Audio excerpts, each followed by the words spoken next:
The Zim Kingston is a container ship which left Busan, South Korea on October 6th and was en route to Vancouver, British Columbia. The ship first made it into the news after it lost 40 shipping containers overboard in rough seas west of the Strait of Juan de Fuca early on October 22nd. By late morning on October 23rd, things had gotten much worse, with reports that a fire had broken out on board the vessel. At 12:56 local time, Victoria Coast Guard radio issued a warning on Channel 16 about a vessel on fire, potentially involving toxic fumes. An exclusion zone had been put in place around the scene.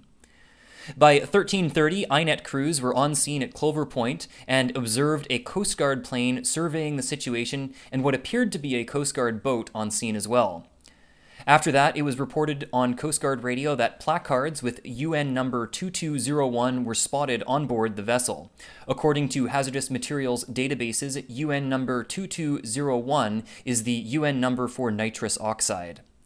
By 1446, it was possible to observe open flames on the ship through binoculars. By 1500 hours, the wind had shifted, the smoke was much heavier, and the color of the smoke was changing. While it had started out white, it was now much darker and more gray and brown.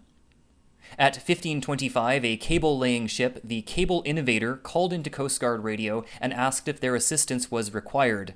Victoria Coast Guard told them to formally stand down and was very clear not to put water on the fire.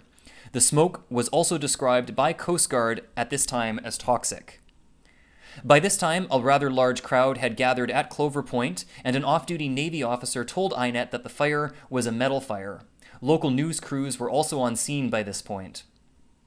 Afterwards, INET picked up radio transmissions between the Zim Kingston and Victoria Coast Guard, in which the Zim Kingston inquired as to the purposes of the Coast Guard vessels monitoring the situation. The Zim Kingston was informed that the vessels were there to assist as needed, but were not there to fight the fire, as the fire could not be fought with water. By 1547, the Zim Kingston was beginning to discuss the logistics around evacuating their boat, but no evacuations were ongoing at that time.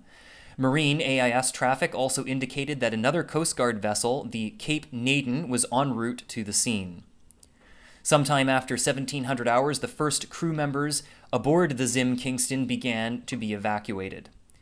By 1800 hours, flames on board the ship were much larger. They were visible from Clover Point with the naked eye, and they were up to 30 feet in height. The next batch of evacuations to the Cape Naden began at 1835. 6 people were included in that stage of the evacuation. A skeleton crew of 5 was remaining on board the Zim Kingston to monitor the situation.